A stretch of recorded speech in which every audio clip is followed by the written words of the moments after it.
Guys, it's Alexander Williamson here with the secret history inside of your aquarium. I'm going live. There's been some connection issues with the internet. I know Comcast is working in the area, so had my Xbox and my router and my computer all trying to figure out what was going on. So sorry that the 7:30 scheduled chat is now at 7:45 or 50 or whatever it is, 7:50. But I hopefully this is coming through clear, not all like digital robot brick man. Says I'm still getting a bad connection. I'm trying to figure out a time to do these live streams. I live in a neighborhood with old fiber optic cables, and when we watch Netflix and stuff like that, sometimes everyone's at home on a rainy in Seattle night, and the internet slows way down. So Comcast was literally just hanging fiber optic wire, I don't know, earlier today in the last week they've been here. So hopefully the signal will be okay. Let me know. The person watching right now, it looks like only one person's in here so far. Can you give me a little comment in the chat by chance if you can hear me, if you can see me, if I'm glitchy or what's going on? Because I won't bother with the live cast if it's too glitchy. I'll wait another hour. Because what I was going to do today in this live cast was I was going to... Not bad? Okay, thank you, Justin. Appreciate it. All right, so I'll continue with this. Sorry I threw people off who were going to watch the live cast and probably doing something else now. But I'm going to use this live cast as an opportunity to just kind of chat about a couple projects I have going on, and then also to get information out there that I was going to do in videos anyways. And so why not just make a live chat out of it? So first of all, right now I am working on a couple projects. Let me turn you around. So we've got a guppy tank. We've also got Pelvicochromis tenatus or tenatius in this tank. Today I was able to go get a few more of these. Let's see, they're swimming away from the camera. Right here we've got some up close. Some of these striped killifish or clown killifish, also known as rocket killifish. I love them, and they happen to be a good deal. One of the people working there said, "Oh, we've got some, but there's some ugly ones." And I said, "Well, do you get females?" Thinking in my head, well, that could be a female. They usually have less finnage and more slender bodies, and sometimes no color at all in that back fin that looks kind of like a rocket that you can see there, rocket flame. And he said, "No, we don't get any. We just have some ugly males right now." Well, turns out they did have females, and they were the ugly males that they had. So I've got two females now. I'm gonna give them a shot breeding. The couple of the month, the it couple, where are they at? See if we can get them on camera for you guys. Are these Pelvicochromis tenatus? Can you see them in there? They're kind of hiding. It's probably a little dark. Maybe we can get them up in here. In any case, they'll come out in a moment. But so basically we've got this tank set up here. I've got some guppies. I've got Japanese blue Endler cross guppies in here. And then I've got the little clown killies that I love. I've got 5 of them in here now. They thought that it was a... basically, they thought at the fish shop, as I was just saying, they thought it was ugly colored males and that they only had 2 good colored males.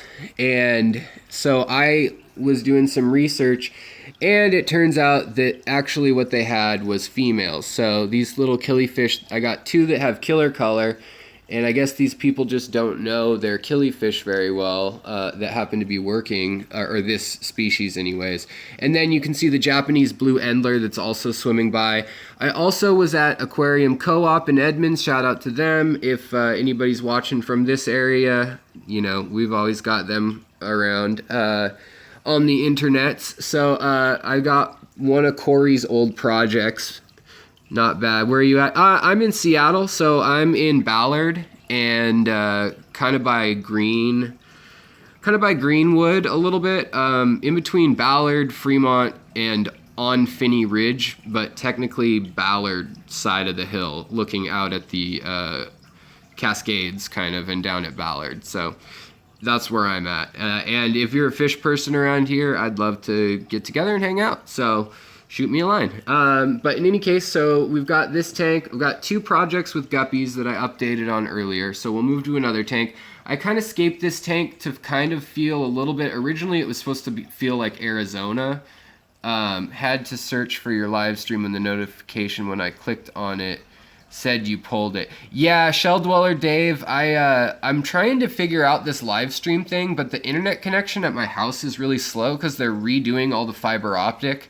And so this live stream I was just going to kind of do as a like, hey guys, these are the things that I'm up to, some stuff I wanted to cover. If anybody has questions, I like being able to chat rather than text. And somebody had a kind of complex question about genetics, but I want to start doing more live feeds and just covering like the daily stuff that I post. So in here, I was just saying I've got 2 types of male Endler / guppy hybrids and then a bunch of females.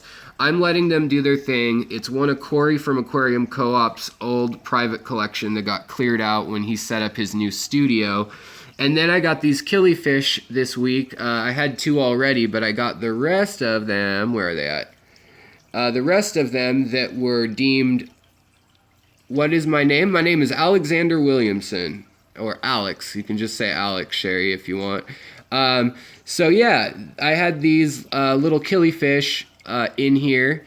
And I got them at Aquarium Zen in Seattle, which is kind of a more high-end ADA glass kind of store, but they have some cool selection of fish if you're in Seattle ever.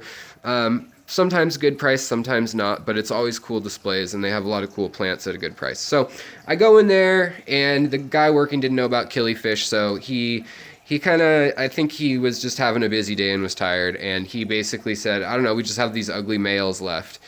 And they were females, and I was really stoked, and they weren't charging prices for couples or whatever, but I was able to tell that they were females. So now we're moving on to the next tank, kind of just doing a little what's up. So in this tank, we've got a couple quarantine pens going and 1 guppy pen. Let's see, I want to make sure you can see this. 1 guppy pen kind of going down. There he is. Let's see. Where we've got a trio. Let's see, what are we focused? Okay, I'll zoom out more. All right, so we've got a trio here. They're in there basically just for him to impregnate her, and I got these females because they look so much like the male and female pair look so much like another strain that I had that I wanted to get them because the females have more markings on their tails than the males. And that allows me then, exactly like the one in this hatching, the female hatching in this pen, she should be giving birth any day now.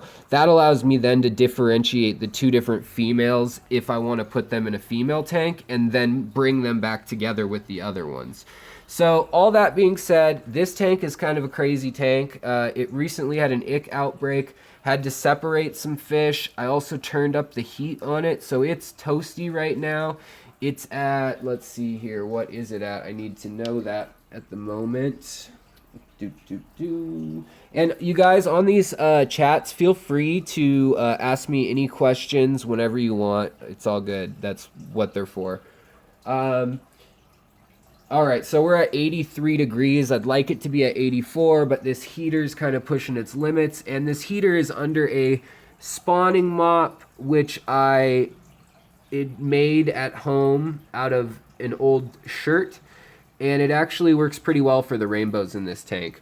I've been doing the yarn ones, and those kept throwing off threads, and so I just was like, you know what, I'm gonna try a shirt. Why not try a shirt?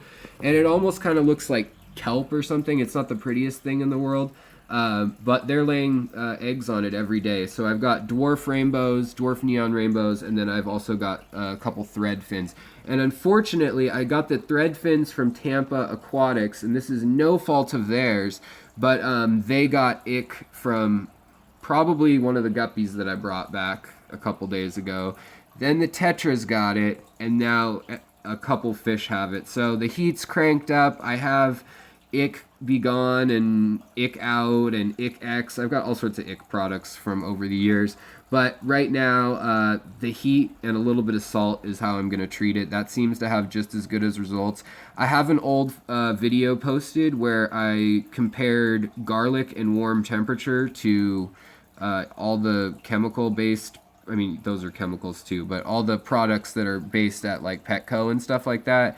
And the warm temperature is really the key because they can't reproduce after a certain point. So all the outbreak you're seeing, the white on the fish, should be halted at this temperature. But that being said, the damage is somewhat done with whoever has it.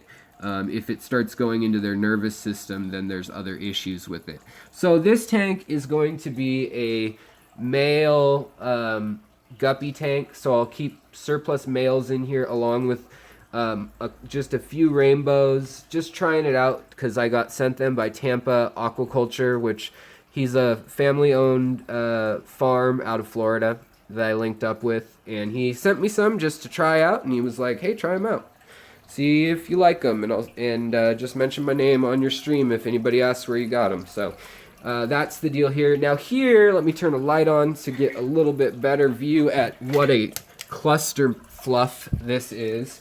So right now okay, what's up? You might get hybrid rainbows, aren't too picky. Yeah, so honestly, I'm really not trying to. I've never bred rainbows before. I'm new to rainbows. I like smaller species. That's a 40-gallon tank.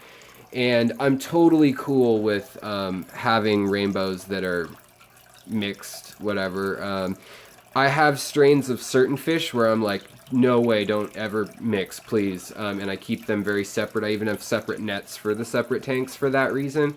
But yeah, these are my main display tanks. I have 2 more tanks downstairs, as just one as a quarantine and one as kind of a impulse buy slash if I have something go wrong, I can steal parts off of it or whatever.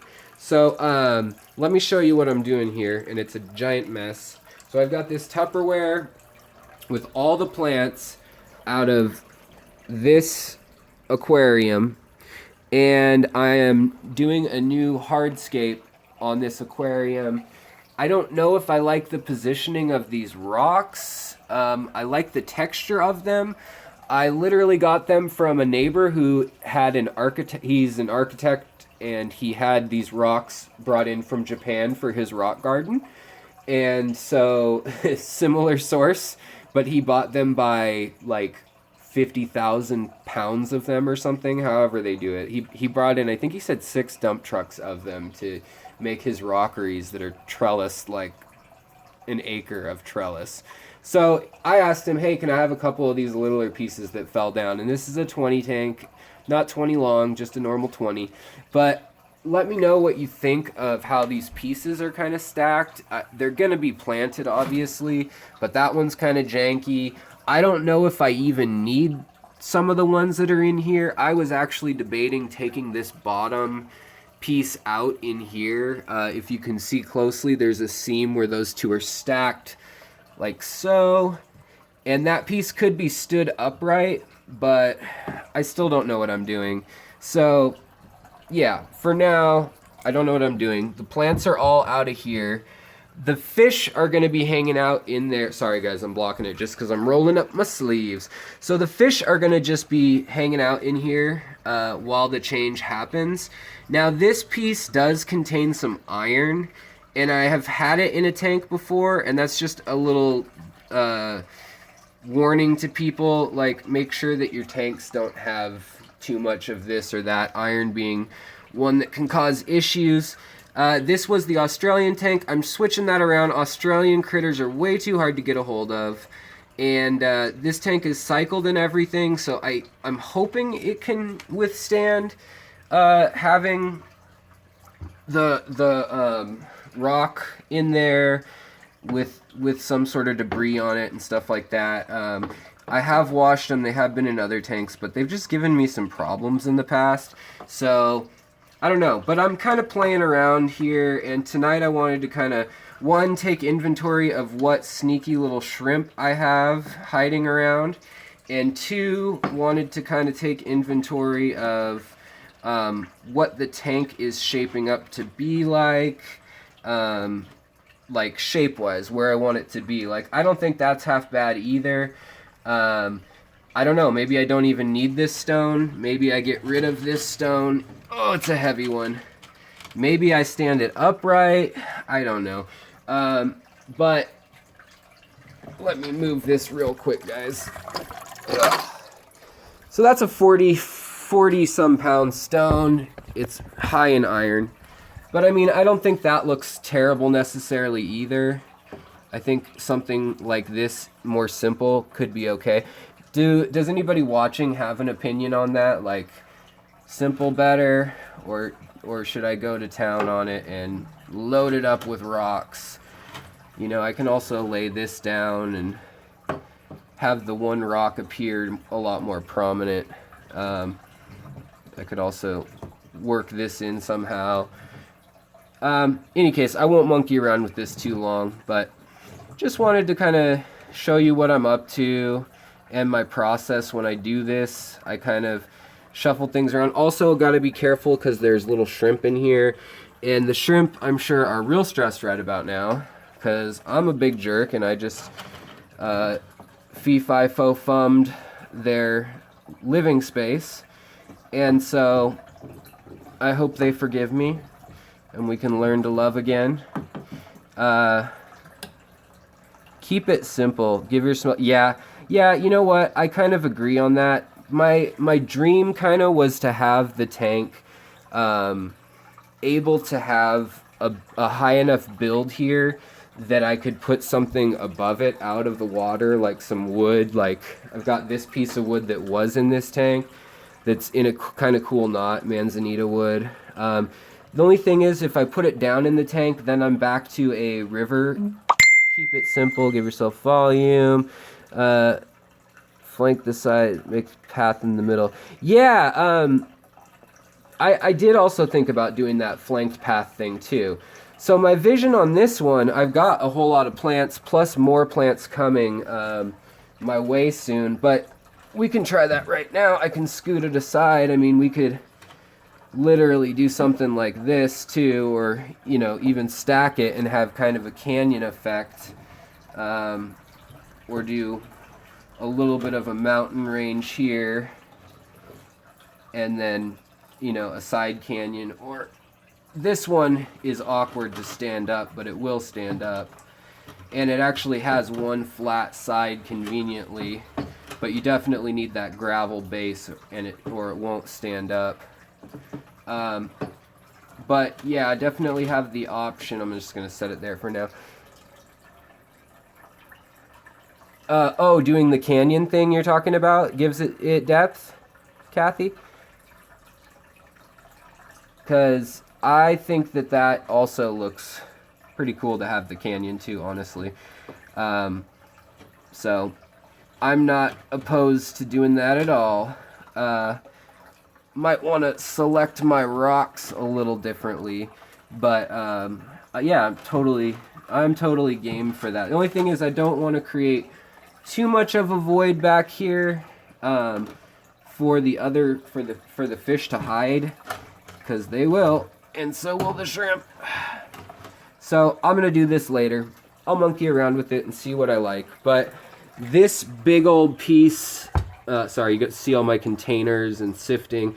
This big old piece, though, is a pretty cool, like, has some cool qualities to it piece, but it's just not, I don't know, it's really heavy. I don't know why it's so heavy other than what it's made of, iron, I suppose. So, in any case, this is just kind of a test of the live stream.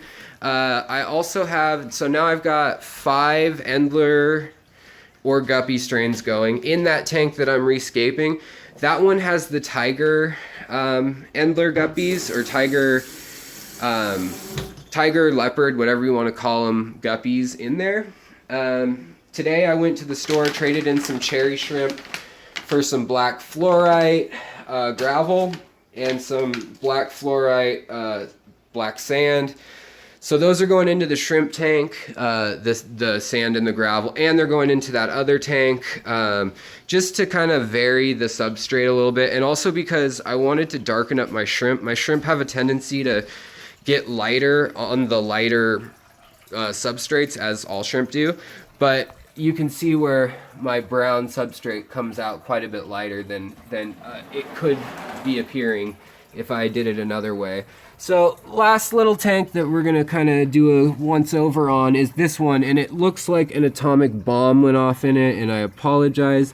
And I apologize to my little shrimp because, you know, I put the sand and the stuff in there, which I had rinsed off, but it is still foggy an hour and a half later. And I didn't realize it was gonna be quite so extreme. Let me move some stuff around. But I just feel bad because I kind of nuked them on that one with a dust cloud, and hopefully they'll be okay. They're pretty hardy other than the crystal shrimp in there. And he or she is the one who's like out front and center already again, and was right away, and seems to be eating away. So that's good. Out here in Seattle, we can actually keep crystal shrimp in normal water, like straight out of the faucet. So that's kind of cool. We need to add a little bit of nutrients, but a lot of times their food can do that, and, you know, almond leaves or catawba leaves. But right now I've got no one in quarantine tanks here. It's just little baby tangerine shrimp and red realies and cherry red shrimp of 2 different grades. I let the females hang out. Sorry, playing Fortnite. That's all good. So in any case, I guess, you know, I was hoping to do a live stream, but I keep getting error messages from YouTube and stuff, and maybe I should wait until I have a little more figured out. This is only my 2nd live stream, and I'm trying to figure out how I can alert you guys to these things, like days ahead of time or something like that, so people will know when to find me. But I'm still having a hard time because I don't have all the privileges of a channel that has, I think they're changing it to 1,000 followers for certain features, 10,000, and then 100,000 for other features. And so things like the chat, the super chat. Okay, Justin, yeah, you and I can hang out. We can keep chatting. So the super chats and things like that, let me know, but I don't think there's a button for that, right? Because there's certain things that are not unlocked until you reach a certain point, with the amount of people you have following you, subscribers and what forth. Have you thought about making a Plenium you could use? You know, I've thought about it. I have thought about it, and doing, like, you know, the moss wall with all that. As you can see, our living room kind of has, my wife's had that plant up there on top of the bookshelf for 15 years or something. So, and if Dr. Pepper wants to pay me, please pay me. Sorry, my mouth was getting dry. But we've got plants everywhere. They're all over. So, yeah, that's something that I'm into. I'm going to take you into the bathroom to show you something. It's a little yeah, Dr. Pepper is the only soda as far as I am concerned. Going to take you into the bathroom so you can check out my newest project. You know, I can't just have one project. So this is, if you can see it, it's got a long piece of manzanita wood that's been really sun bleached that I got down in Oregon when I visited. And then in it, I have stolen the air filter, the air stone out of this. They think they're getting fed again. But I have red-finned meteor minnows in here. And I've caught a lot of flack for keeping them in here. I happen to get them. They happen to not get along with anything in my other tanks. My other tanks are all at 78 degrees. I was told, hey, they'll be fine. I've kept them for years by a shop owner. I don't want to say who because everyone makes mistakes, including me, for buying them without doing more research. But this variant is from the southern population in Henan, China.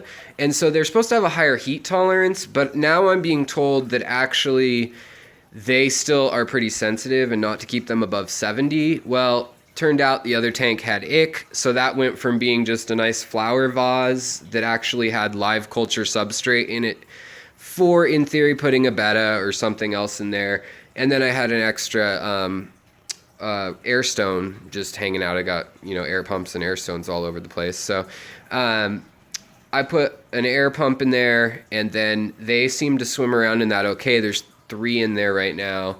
There's a female and 2 males. Their ratio, they like big schools, but the whole plan is to move them outside as soon as the risk of frost is over. And that was my plan even with the hot ones. They can withstand down to 40 degrees Fahrenheit, and live that way. They can actually be frozen, kind of like koi, and live in the water under the ice. So they're kind of an interesting fish, but a lot of people flipped out on me when I posted a picture of them living in that bowl. And that bowl is 2.2 gallons, by the way. I measured it out. And that is with the stuff in it. So it's a deceivingly bigger, vase, bowl, lamp thing from the 70s than you would think. But yeah, they've been totally fine in there, and they're doing okay right now. Keeping a close eye on them. If they become too lethargic or anything, I'll definitely move them somewhere else. Air plant's very cool. I think that, yeah, they'll be okay. I mean, there's some people who think that you need 2 gallons for every inch of fish or whatever. Everybody has a different opinion. I've kept 150 guppies in a tank before. I'll just show you again over my shoulder for size. It doesn't look huge, but it's actually punch bowl size. Let's see if you can see my hand compared to it, and it's got a good size around that bows out too. But and the air plant's falling over. It's blooming. So we've had really dry air in this house because, well, it's Washington State and it's so wet outside that that we have radiator baseboard heat, and it's awful for sucking the moisture out of the air, and I have to top off my fish tanks all the time. But yeah, so you can see I'm still getting the hang of this filming in reverse thing. So this is a learning process. Bear with me, guys. I know there's not that many of you watching. So yeah. But you can see the fish. I mean, they're moving around. They're fine. The water in the tank is 60 degrees. And actually, they've colored up way better than in the store when they were at 78 degrees. So I'm not too worried. I've been doing water changes every 4 days or every 3 days. Not too worried about it. But yeah, so I had them in this tank at one point, and they were also, 1, eating all the baby guppies, and 2, hassling my cribs. These 2 cribs that are my babies were...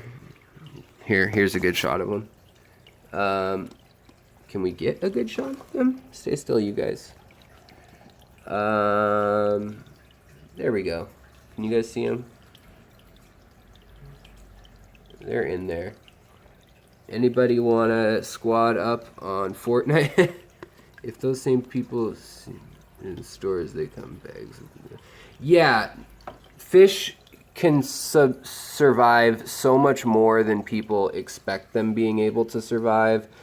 Now, it doesn't mean that it's the nice way to keep the fish, but I usually try to give fish quite a bit of space, and it's not so much space that they need always, it depends completely on the species. So long story short, I'm not too worried about it, but I took down the picture I had up of it because I was tired of having to explain to people. I have a air stone in there. No, I didn't take a picture of it when the whole thing's bubbling up with frothy air stone, and I changed water out, yada, yada, yada. So I don't know. Back to this thing. I'm still pondering, what do I do? What do I do? And this rock in particular, this oblong one, do I lay it down sideways? Or what? So, I don't know. And then I've got this cool rock that the gudgeons were... Can you see that? I'm so confused. Okay, there we go. So, that the gudgeons were using to spawn in. Sorry, my hair's all over the place tonight. So I don't know. We got some options. I got to figure out what I'm gonna do in there, and I'll probably throw a couple Java ferns in there just to make sure that stuff, if there is anything on those rocks, like I don't know if there is anything, that they'll have a little more ability to filter any toxins with the plants. So I'll probably throw some of these Java ferns back in while I'm thinking about it. And I've got all the plants in this bucket, all in the water from the tank and split up amongst themselves. I was amazed. I own a good 30 shrimp that I didn't know I owned in that tank alone. I thought there were 9 or 10 in there, and they had burrowed underneath the substrate, under the rock, and in a root system, and we're all hanging out together, I guess. And I come in at night with the flashlight and look around. I was like, I don't know, it was incredible. At least they were all blue, so that was a good thing. Also recently got a new culture of microworms, thanks to Megan from GSAS in Seattle. I have a microscope that I was looking at the microworms with, and I will tell you, don't bother, it's really creepy. So I've also been, since you guys have helped out with Patreon and so forth, Patreon people get first pick on anything I'm breeding, but I got a little tripod finally. We've got a donated microscope, my sketch journals, and my notes from videos. So things are coming along on this channel. It only started it in December. I want to bring in more botanical and history, in specifically like who bred the first blah de blah, or who was able to figure out how to keep shrimp in, Neocaridina shrimp. Those are pretty easy, but who figured out how to keep a mono shrimp, or how they breed or whatnot. Those are all things that are interesting to me, or that I know, and I want to tell those stories.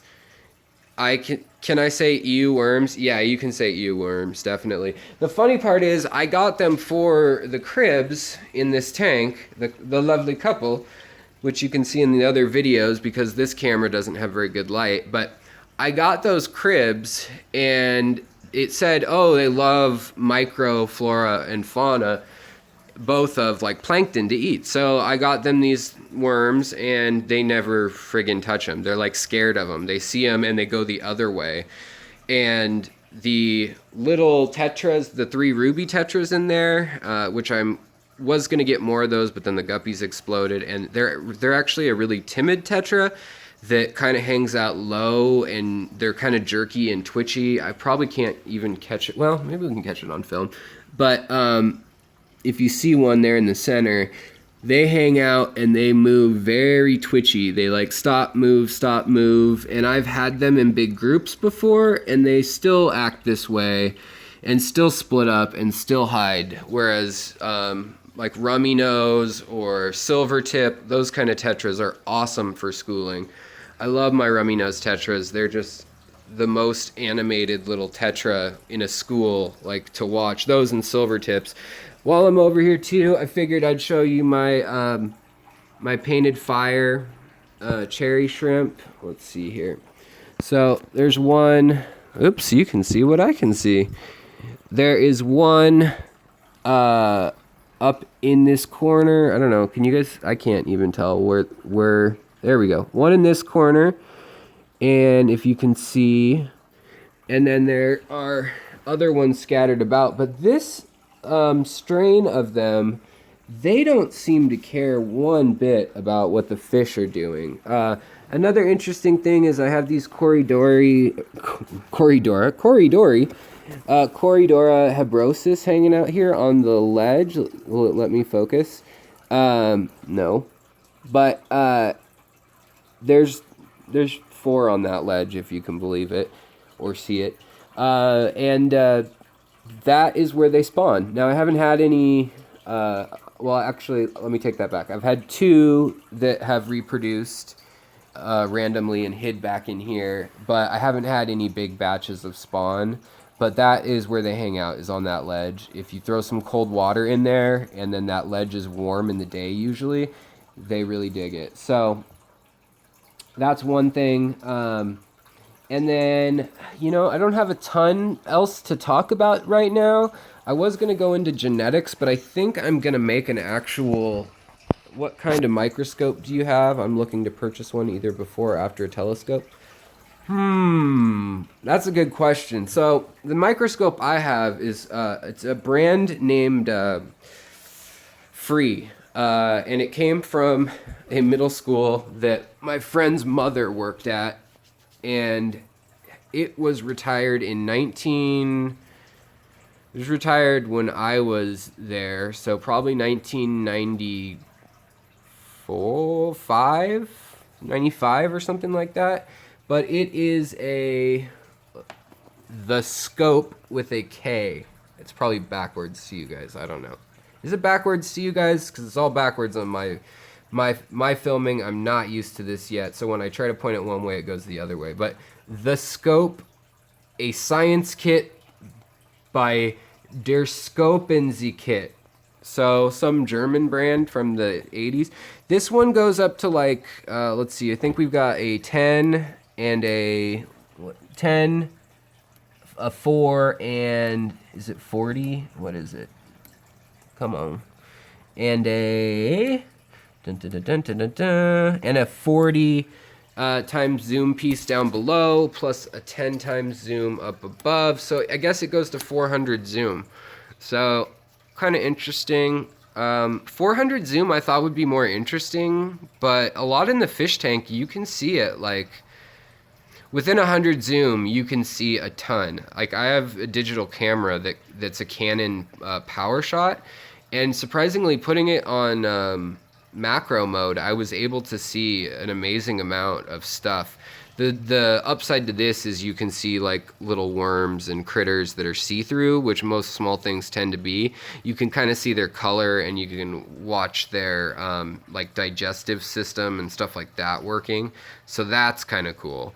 But other than that, there's not a huge upside to this type of microscope. There is a big upside to the kind that you plug into your phone or TV. I highly recommend those. I have friends with those. I couldn't swing it. There's some on the market now that are kind of hoaxy, like, or not hoaxy, but hokey, that Tilapia Store. Hey, what's up, Tilapia Store? So when I was talking about microscopes, yeah, I mean, I would recommend getting one that has at least 200 times zoom, probably. But really, most of your zoom work at 40 and 100 is plenty for a lot of what I do. Nice critters. At 10 times zoom, you can see our aqua critters. There are scores you can link up to your computer. Yeah, get one that you can link up to your computer, because then you can like lay over gradients and do all sorts of contrast things with the light and save pictures. This one is just, I want to get a new one. This one's really cool because I can figure out what's going on. Like I'm like, oh, that's what ick looks like up close, or oh, that's what worms are living in my water, or whatever.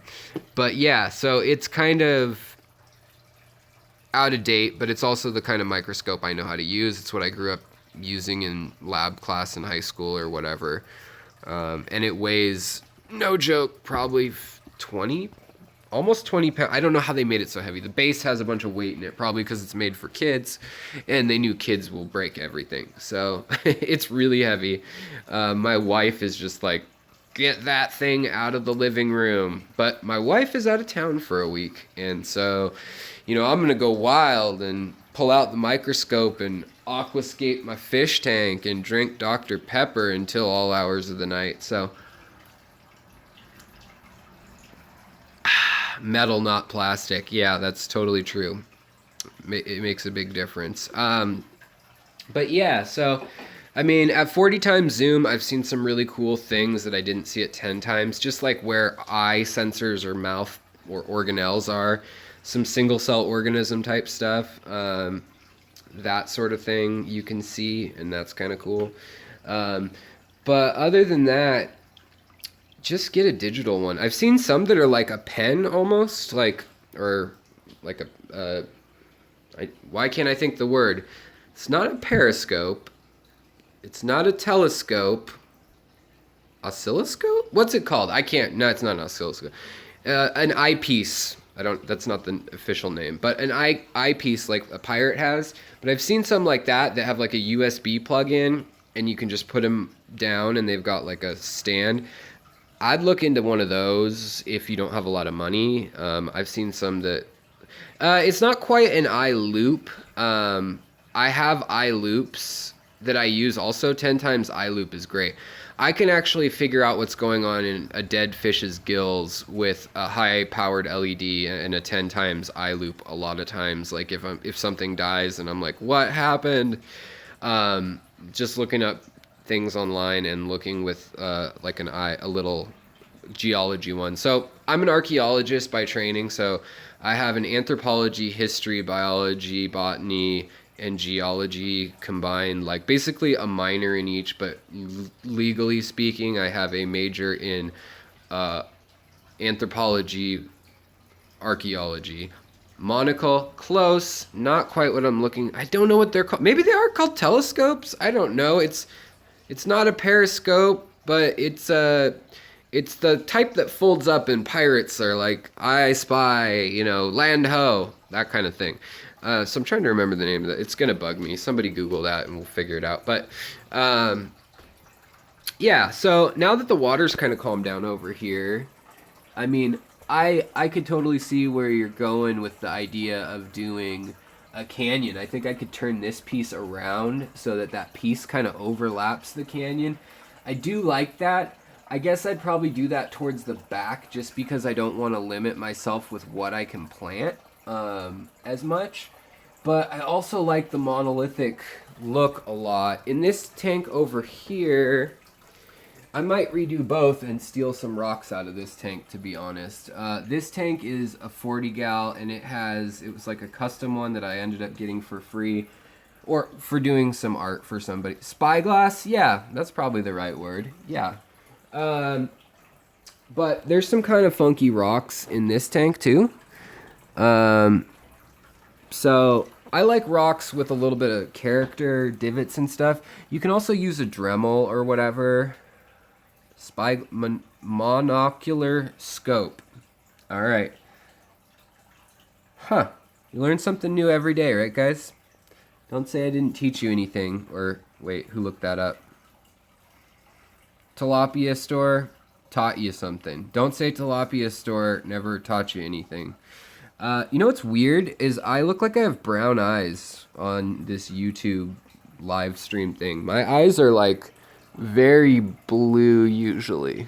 But that just kind of weirded me out when I was like looking, and I'm like, my eyes aren't green or brown. And like some lights it looks really brown. Only like right under staring at the, do you see the blue at all? In any case, shows you what good lights can do. I've just got a medium middle of the road light on this tank. It's only a 24-inch.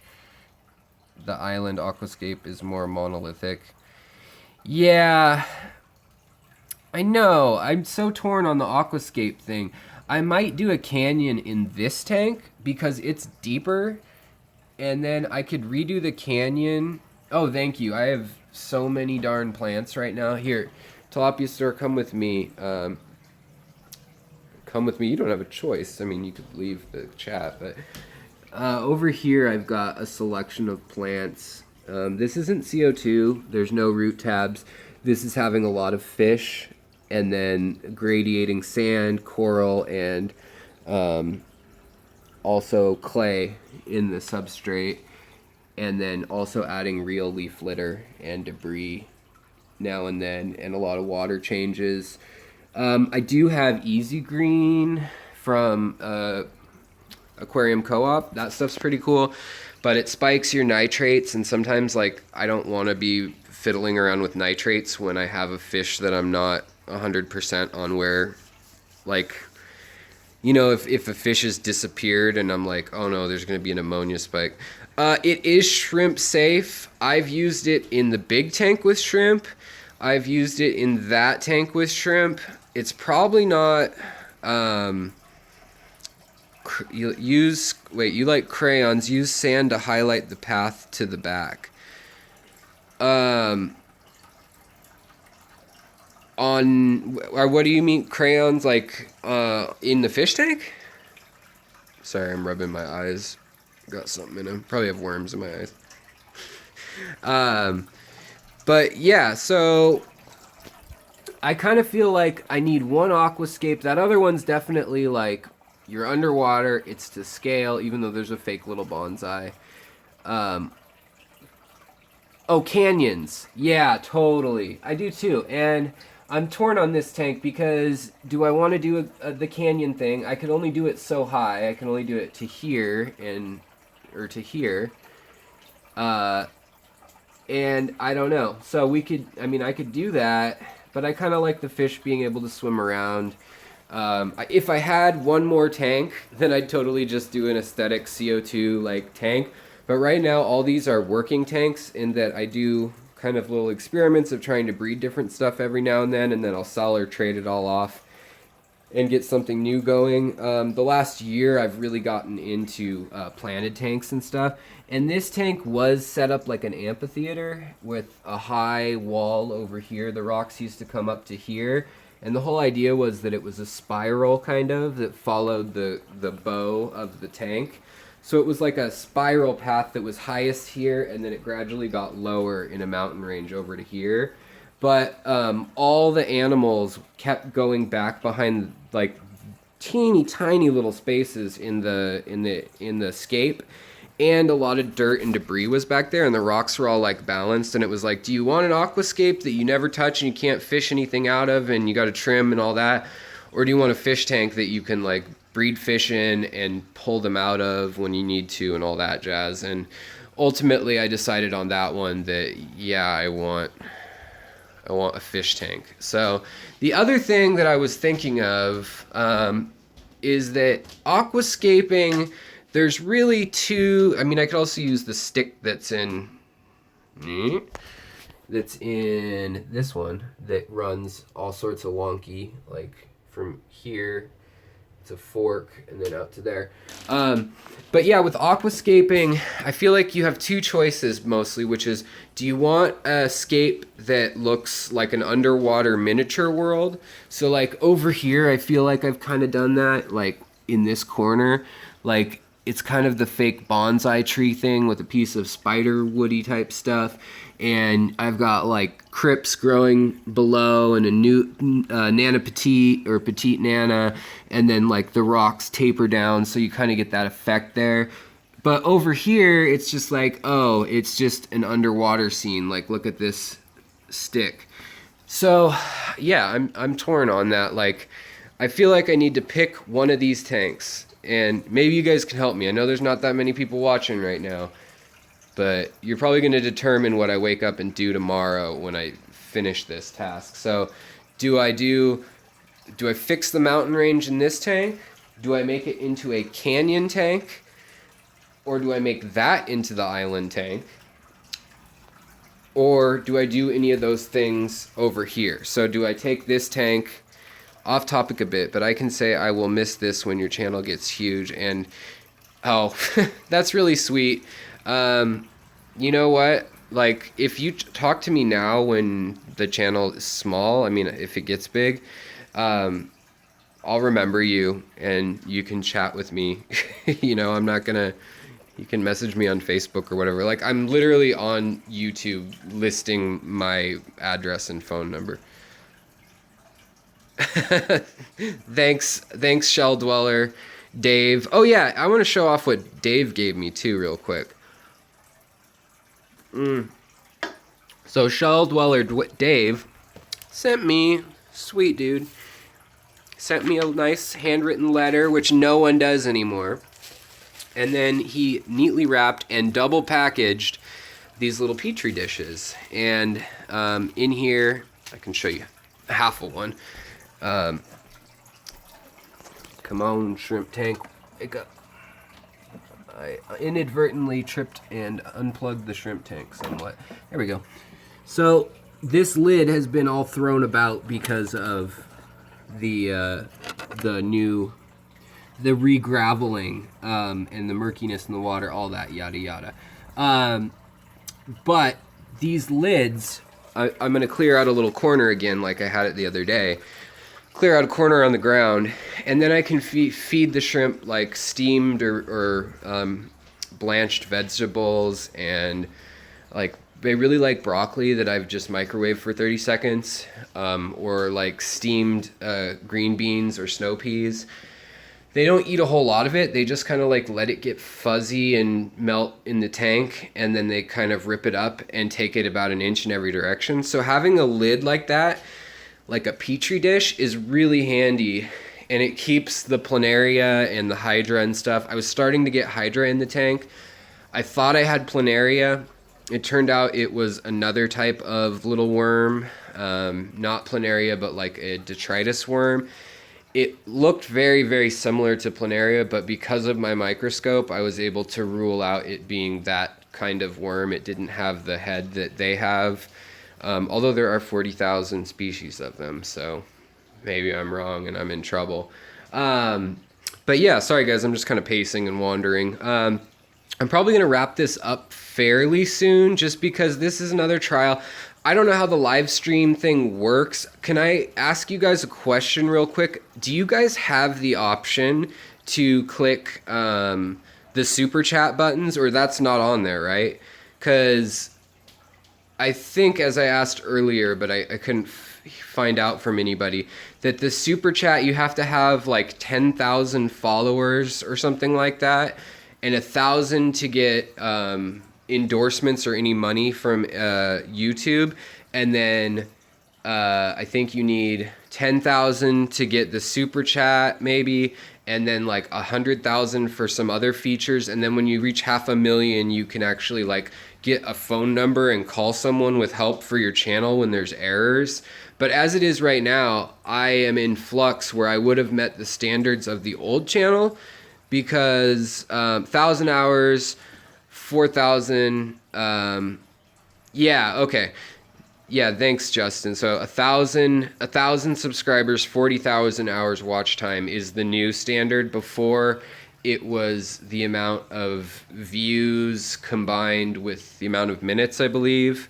And I had actually met that already in a month and a half, which was really cool.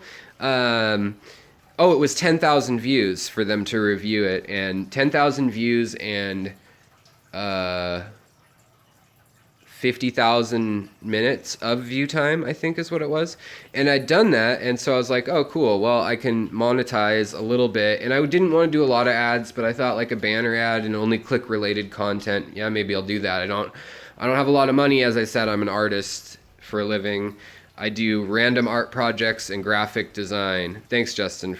So yeah, that is the deal. But my wife and I were going to have a kid this year. That's the plan. I mean, we already, well, getting into private stuff, but we already had one journey with that. That didn't pan out.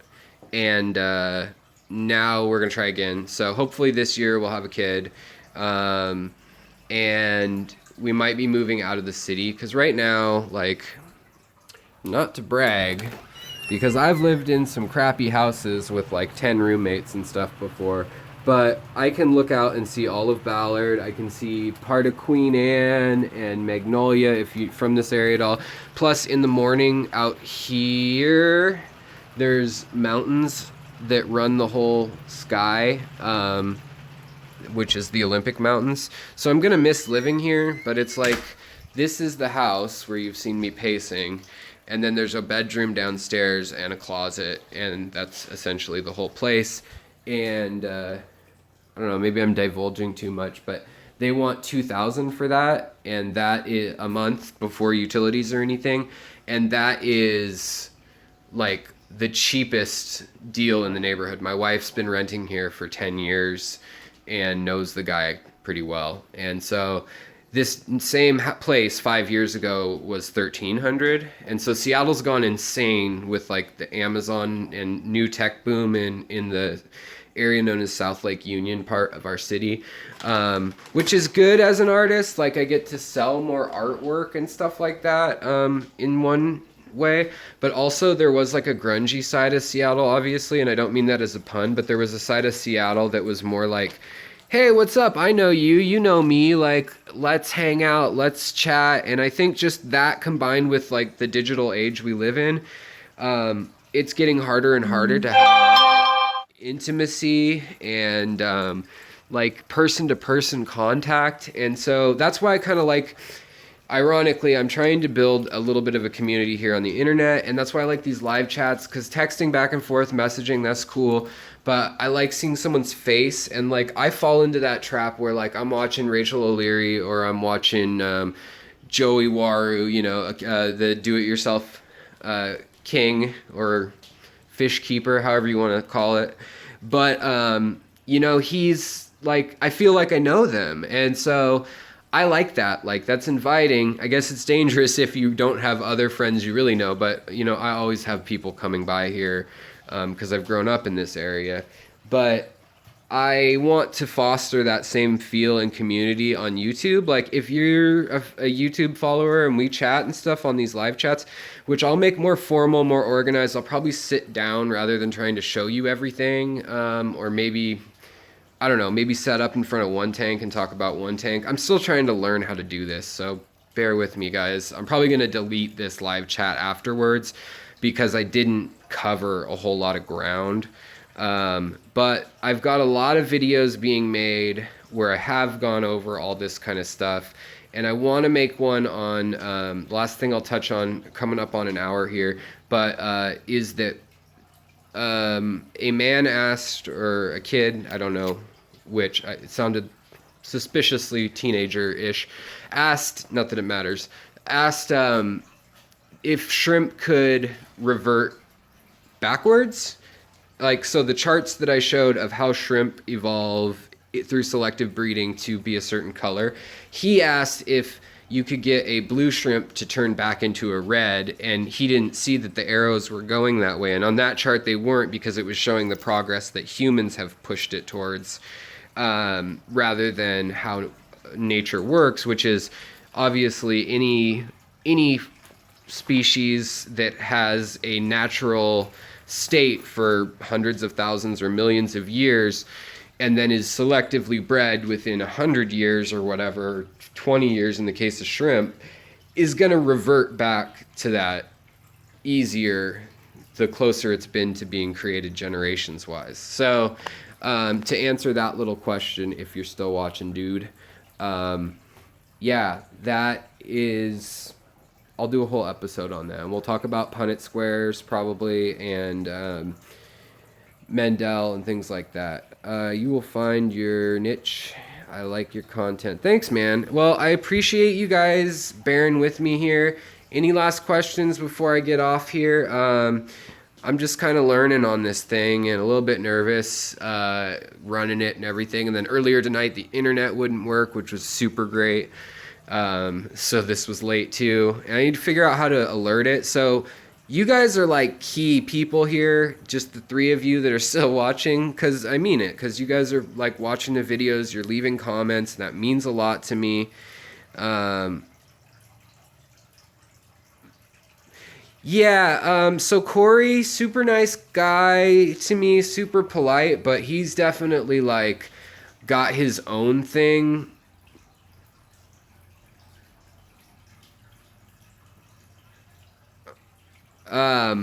So yeah, I mean, I've messaged Corey about like, hey, would you want to come on my show and talk about being a local fish shop owner or breeding live bears or any of this stuff? He's like, yeah, I don't have time. I'm busy. He's been polite, but really short. And I've like asked him detailed emails and stuff. And I think the guy's busy, and I think he's inundated with requests from all over the country, and he's getting swag. He's getting, you know, I'm getting random like people sending me plants, which awesome. I love it. If you guys want to send me plants, go for it. But I can't imagine with that many followers how many people are trying to get an angle, trying to get something out of you. It probably gets old. You probably get jaded. I'm trying to keep that in mind if my channel gets any bigger or gets like big. But basically, I just wanted a channel that has more of the stuff I like, and I feel like I need to keep an update on what I'm doing for you guys, of like which fish I have and what's in the tanks. And now that that's kind of established and I'm kind of like getting it all out there, then I feel like from here out, then I can focus on like, we're going to talk about this plant today, or I got this today, and we're going to talk about how it reproduces. And then I want to get back into, like I said, the history part of it. And dude, I love Lucas Bretz. He is the man. That man has actually talked to me a lot. I love Lucas's channel. I try to watch the live casts. I watch all his videos. Him and Rachel have both been really kind in talking to me. Joey, another one that's super busy, so he's real short, and I'm not on the radar yet. Maybe if I had like 10,000 subscribers, they'd have time for me. But I understand that from a practical standpoint. If all these people are starting off and you don't have time to watch all the channels, you're like, I don't know if this is just a passing thing or this guy's channel is terrible or whatever. And I'm still learning. I'm not like, it's not all edited and stuff. But Lucas is rad, and he lives where my wife grew up. And so I want to go out there next time I visit my wife, and I'm going to hit him up and see if he has any interest in like teaming up to do some videos. I talked to him about doing some live cast video stuff, as well as Gary Lang through another friend.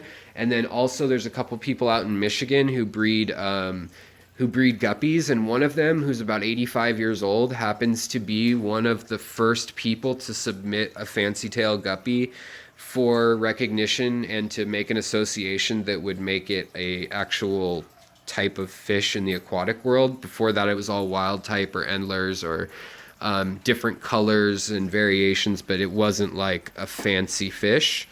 And for a while there, they made it that way. So yeah, thanks, Justin.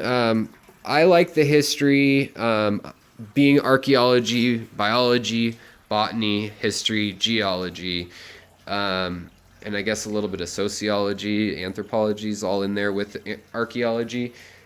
It's a lot of stuff that they kind of cram in there, but I'm by no means like doing any of that. I'm an artist for a living, so I don't know why I ended up doing that. I graduated college in 2008, finally finished up, and right as the economy crashed, I had a job lined up. Didn't happen, so I started tattooing, and since then I've been involved with art. So it is now just over 10 years that I've done art exclusively for a living, as well as kind of doing these weird side hustles like I'm going to sell guppies, or I'm going to sell shrimp, or I'm going to grow plants. So thanks, Kathy. That means a lot to me, and I'm not monetized right now either. And I have to think of it as like, I don't care that much if I can talk. Like, history's free. It just takes my time. And right now I'm in between graphic design gigs. Like, I'm doing some little side gigs, but history is free, and it takes my time, which I understand some people value and want to pay for, but I am going to be sitting at home researching anyways, and my wife can only tolerate so much talk about guppy genetics and Robert John is his name, which always confuses me instead of John Robert. But Robert John Leshamir Guppy and his world globetrotting antics and his colonialism, and the fact that his great-great-grandson actually dammed up part of the river for a hydroelectric dam in Venezuela, and through an American subsidiary company, and actually flooded out with deep water, and then cut off populations of endlers and guppies, and actually ruined one of the few like big dense populations, as well as another oil pipeline they put through right through one of the lagoons. It kind of is where they emptied it out. So Trinidad also still has some endlers in the wild, but that kind of history is really interesting to me. Like, we have this guy, something gets you, once you hit 1,000, you are more than worth it.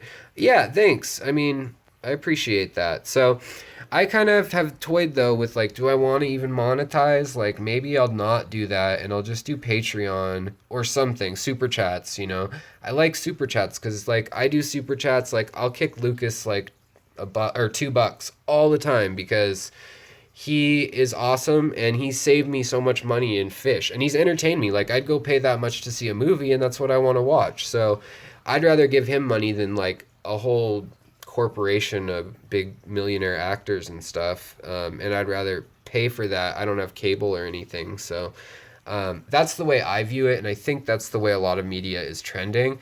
But I also don't like sitting and watching a bunch of ads, so red cherry shrimp and some opaline gouramis for a different tank.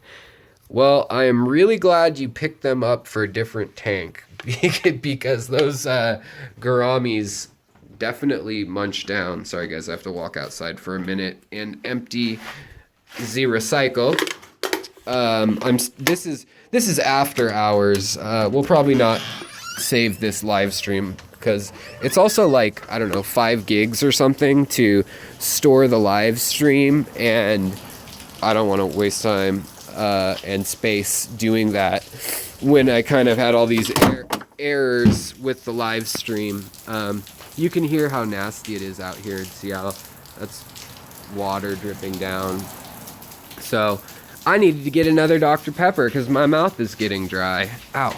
And I'm running into things. So in any case, this is not your typical live stream. I don't want to be wasting y'all's time grabbing Dr. Peppers, but since there's only 5 of us here and y'all have been bearing with me for the last like hour, I figured that I would just start chatting and running my mouth. So yeah, are there any videos before I go that you guys would really like to see? Any subjects? Or are there subject ideas that you guys have? Like, you know, I want to know the history of...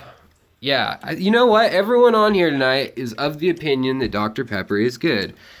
And I agree. And I am a Northern Yankee liberal, according to my family in Texas, where Dr. Pepper originates down in Oklahoma or Texas. I can't remember which. But it, we can agree on Dr. Pepper. Save it. It's a personal log of your progress, something you can share with your kids. Yeah, okay. Maybe I will save it. It's a random rant. People just won't watch it is what'll happen. Because I had connectivity issues at first. It started late, and then there haven't been that many people on here, but I'll save it. Why not? Last thing before I go, unless you have any other questions. Boy, my hair. I need a haircut, guys.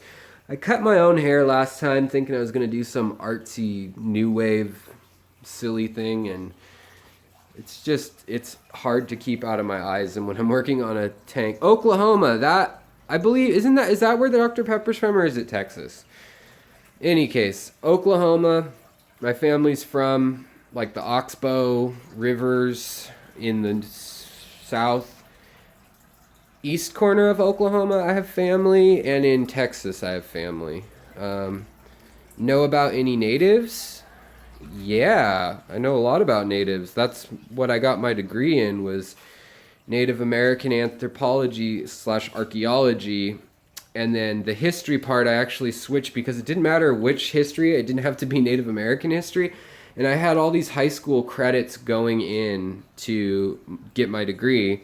I had all these high school credits of college that they'd let you take for free because I didn't like going to high school classes.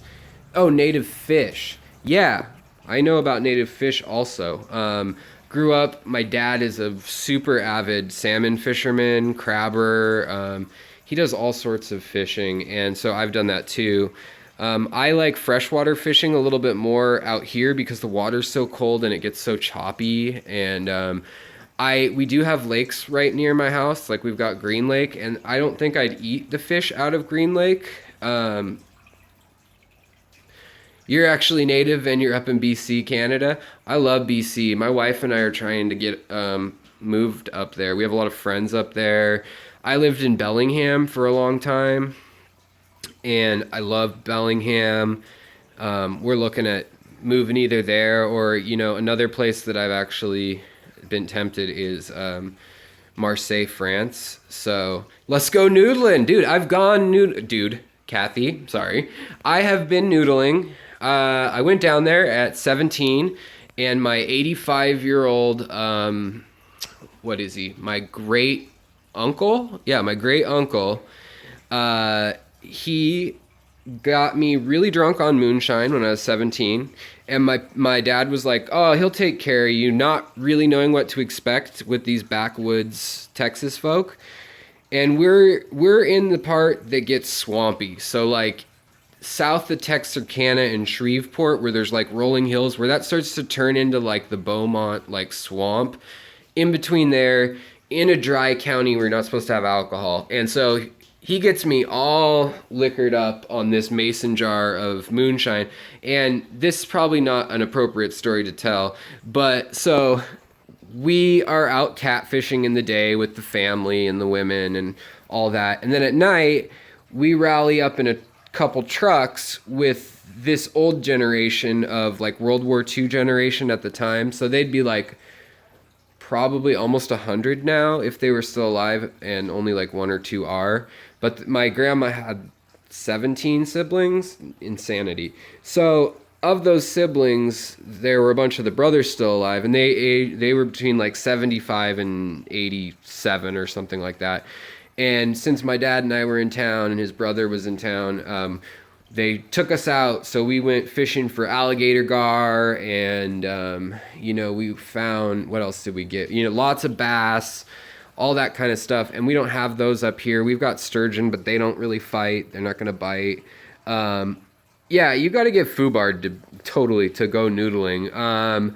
So I was concerned noodling with alligators first off, and then they're like, "Oh, we don't have alligators up here," and I was like, "I know that's not true, but cool." They're like, "Well, we don't have that many," and I was like, "Oh, okay, cool." So then I get in the water, and as I get into the water, a snapping turtle that's like 1.5 feet across or whatever is skittering off the bank. And I can't stand up straight. Like the water has to hold me in this slow, muddy river you can't see anything in. And they're like, "So just jump down there and just wiggle your hand." And I'm like, no, that doesn't sound like a good idea. And so I'm watching these old, like 85-year-old guys go noodling, and they just take their hand or their pinky and they'll like do this. And they've all got techniques and they all say how they're, "I'm not telling anybody, but since you're kinfolk, I'll give you this tip," And then they like grab them by the mouth when they feel that they've bit. Some of them use their toes, and then they kind of like block them in. But one of the guys, no joke, that was with us was missing his finger from here up from a snapping turtle. And he wasn't noodling actually. He actually was catching snapping turtles to cook. And my family, I must say, is off the grid, the old generation. Anybody over 55 or so, they have like a well, if they even have running water in their house, and no electricity, and they chop wood and they eat, off their land, they hunt. Like, it's really another world. It's like that show Swamp People or something, but like real.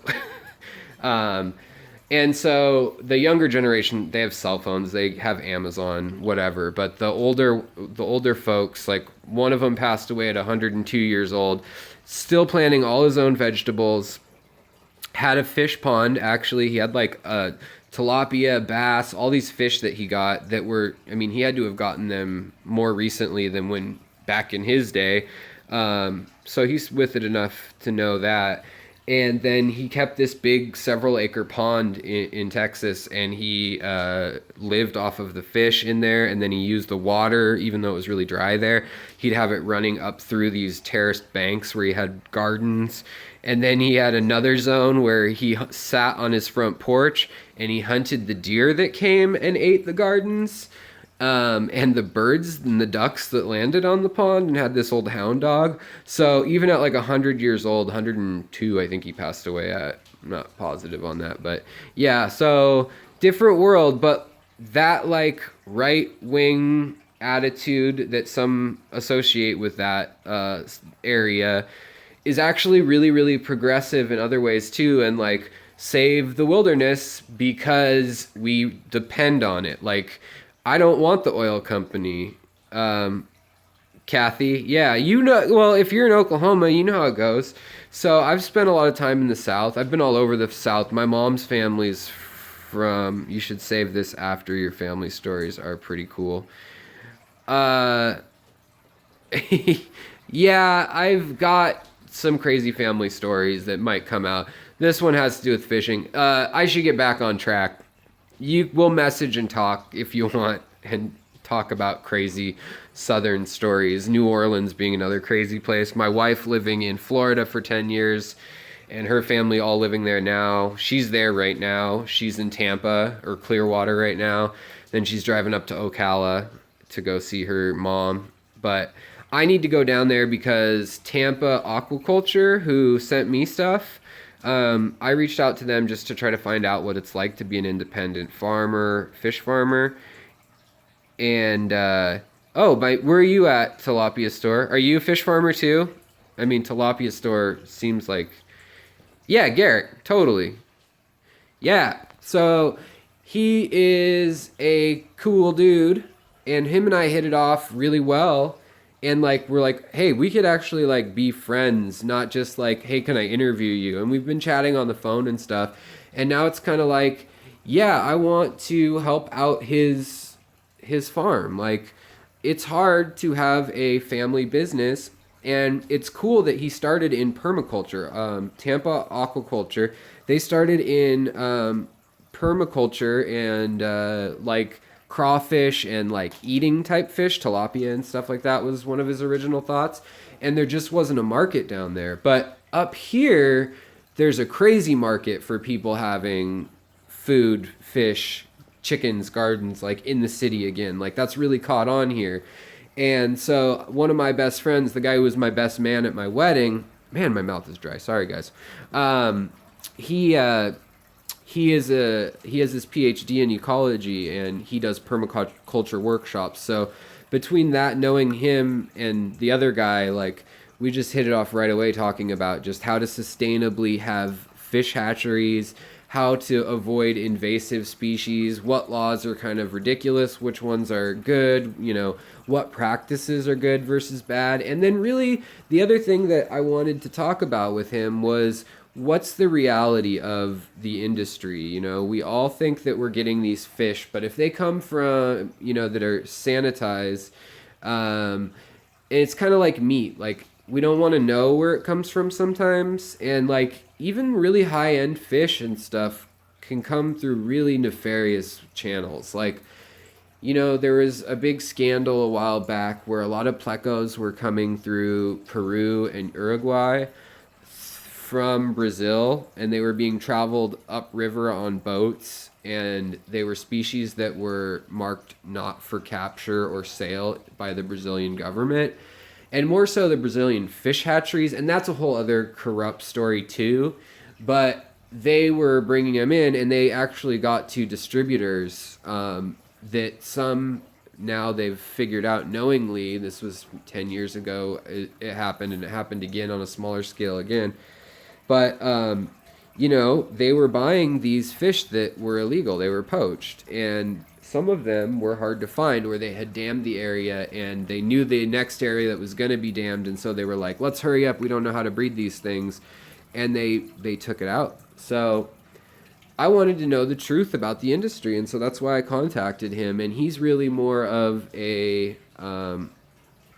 Pleco, yeah, there's a black market for plecos. There's literally the same people moving cocaine in South America and in FARC and like other groups in Central America that move those things because they have established smuggling routes. So there are groups that do same with the Congo and pufferfish. Warlords sell those. You know, all that I want to cover in stories because I find that fascinating, and like how that got set up, and then even like, well, why are there warlords there? And it's like, oh, because the US did this or France did that, and they had it as a territory, and then this guy came. It's amazing the ripple effects that are rippling in your fish tanks still. Like, so that's what I'm trying to cover more in the video. Like my second part, I amended the first tilapia. Yeah, I know they eat plecos down there. Like, they're kind of not that great a fish to catch for them, like the little ones. But when you have like arapaima and whatever else, giant red fins or red tails, I guess you can be picky and eat whatever you want. Yeah, the other thing is that's interesting is there's some places where they actually boil like neon tetras and stuff like that. I've talked to some friends who've gone on fish expeditions down in the Amazon and like insect expeditions also, and they have come across places where in the wet season they will put a net across, because the dry season it's really easy. In the wet season, it gets a little more difficult, and if they're really remote, sometimes they'll put a net out, a very fine net, and they'll use usually like a car battery, or they'll use dynamite. Like there's all sorts of crazy ways they do it, or they'll use plants that cause the fish to be stunned. And I want to do some stories on that too. A lot of people know that people were using electrical charges, tasers, in tropical fish to catch them and ruining reefs in the process with the bycatch. But I want to talk about too, like, is that a good or bad thing? Like, some of these Amazon tribes have been able to use that plant that stuns the fish and kills others. They've been able to do that for 5,000 years, who knows how long. And they haven't run out of that fish. So if it's being responsibly done, or if the hobby's not so massive that it's taking them all and they can make a living off of it, maybe that's okay. But I want to find that information out and share it with you guys. So that's really like the theme behind this channel, is like I want to find out the answer to these, like, how does that work question, or how is this and this like completely different subject, how are they linked? So if you guys come up with those things, or you hear something where you're like, that's crazy, I had no idea that shrimp were being traded for nuclear missiles. That's not happening. I don't know. Maybe North Korea is growing shrimp. Wouldn't surprise me. They do lots of other things, like print American money. That's like their number one earner last year was American, printing American money and selling it in other countries, and euros. So in any case, back to the track. Yeah, so that's what I want to cover. If you guys have ideas, please message me. If you guys have any contacts of like, hey, I know this guy who catches catfish out in the wild, or he catches sunfish, pumpkin seed sunfish, or peacock bass, or whatever it is, for even for big aquariums, who's tied in, I'd love to hear from you or get hooked up to talk to them, because I really want to learn more about like the whole scope of what goes on, because we're so removed from it. There's 5D, there's Imperial, and then there's Seagrest, and those are the three giant distributors. And anybody else, you probably like, they don't matter almost. And so that's why I think it's important, even though that these guys like Garrick at Tampa Aquaculture, even though he works with those companies at times and sells and buys and things from them, I think it's important to, sorry, I'm just washing my hands of working in the tank. I think it's important to know that, and if there's practices we don't like or do like, to encourage that, and to understand that you can't have a 10-cent fish that doesn't live in muck, or doesn't come from a developing or third world country. It's just not going to happen economically and to feed your kids unless it's on an industrial scale. Like, nobody wants to run that business and do that work. So there's some questions in the hobby that we need to ask ourselves, like, what are we prepared to do for our fish? And maybe that's not like a nagging question to most of you, but I think it's an interesting question, and I want to find the points in the line or the chain of people where that occurs and where those choices are made. Hey Tracy Lee, welcome. I'm just wrapping up. You can watch this. This was kind of a weird live stream. I couldn't get the internet to work, and then I tried to cover some other stuff, but I'm really bad at running this camera, so this is practice for me. And I'm just kind of chatting with people. So I'll probably change the name to like, don't bother watching this if you don't want to just hear me rambling on and chatting with folks. But I like that I can actually like chat. If you guys have a question, then hey, from Singapore. Whoa, awesome. Singapore. I would love to know more about Singapore. Zem123, can you contact me at some point?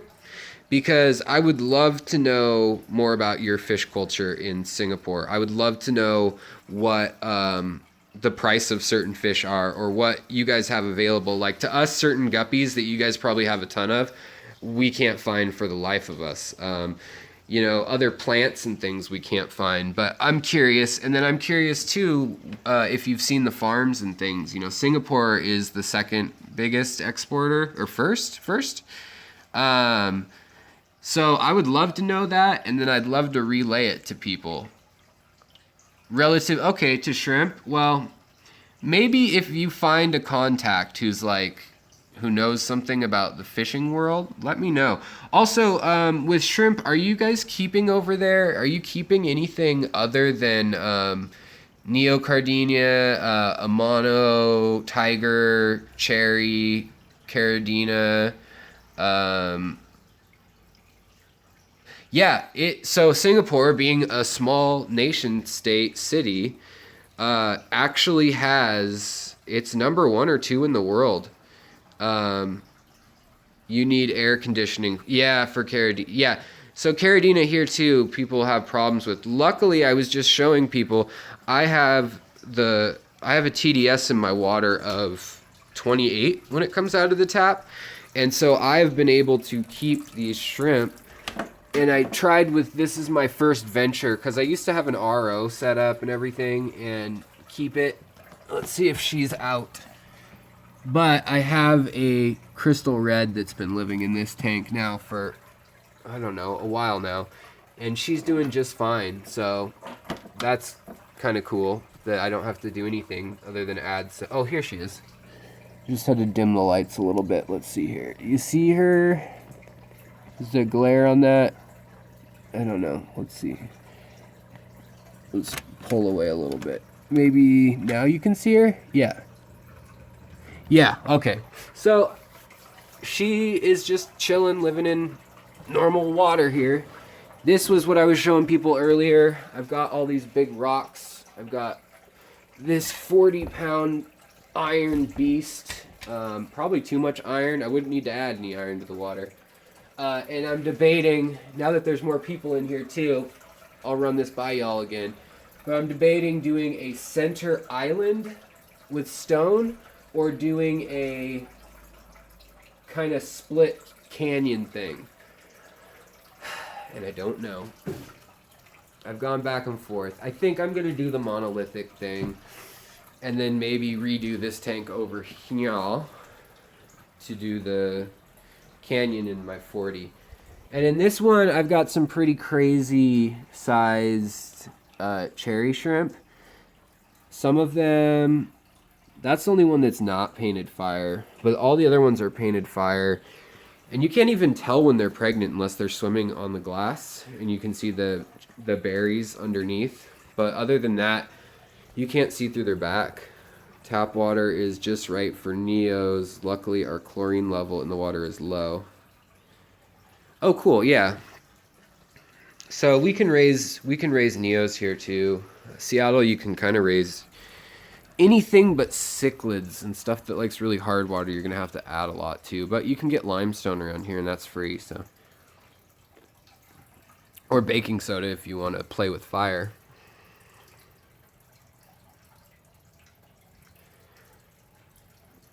No, don't worry about being off topic. It's just a couple of us in here chatting right now. But I think I am going to get off topic and get back to finishing up, wrapping up, working on playing with rock configurations in that tank and seeing what I like and don't like. So thank you very much for watching, you guys. I appreciate it. I'll figure out this live stream thing better in the future, and I really appreciate it. Thanks. Again, all the thumbs up, as, who was it? Dave said earlier, smash that like button or that subscribe button. That's appreciated if you haven't already. And Friday morning, right?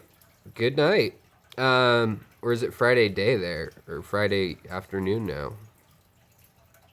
It's almost a full day ahead there, isn't it? So, yeah.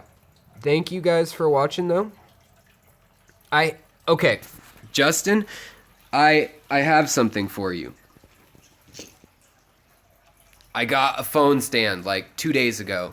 So I'll be using it in the future. This one I've just been walking around showing people stuff or whatever. But I think I am in the future going to sit up in front of one tank and just talk from there. So I'm learning with you guys right now. But yeah, I got that because of Patreon. Like right now I'm really broke. And so like I've been trading fish stores for fish and plants and stuff. But I use the like $15 I have coming in monthly on Patreon right now. And ta-da, I bought a $30 little or $24 tripod that works just fine. So that was my first investment. So, all right, guys. Well, take it easy. Thanks, Justin. Thanks, Kathy. Zem123, Tracy Lee. Who else is in here? Dave, of course, was in here. Tilapia Store, fake name. Am I missing anybody right now? I don't know. But thanks, guys, for checking this out. I know it was kind of not a super exciting live stream, and I'm just kind of rambling, but just needed to work out like how this works. Second time I've ever even attempted the live stream, and so I want to schedule them in the future. So also, if there's a time that works for the live streams, your name, Alex Williamson, fake name. Alexander Williamson's my name. Yeah, and yeah, if there's a time that works for you guys in the future that's like best, let me know, because like I want East Coast people to be included too, or British folk, if there's a time, you know, that we can kind of get everyone going, like I don't know, 5 p.m. Eastern time or something like that. Maybe catch some people on their lunch break over in London and France. So I'll talk to you guys later. Thank you so much for watching and your input and your questions. Look forward to more videos coming really soon. So, all right, guys, have a good night. How do I turn it off? Oh, boy. Watch, I'm going to be like, is it off? And then... Oh, I just found out I can do this. I can turn it around. Sweet. Okay. See, I'm learning. I'm lurking.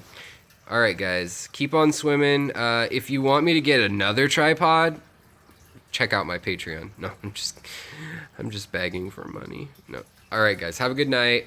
We'll get to 1,000 subscribers soon, I hope. And then we can take that, like, buck or two that comes in... you know, I think for like every 10,000 views you get like $20 or something.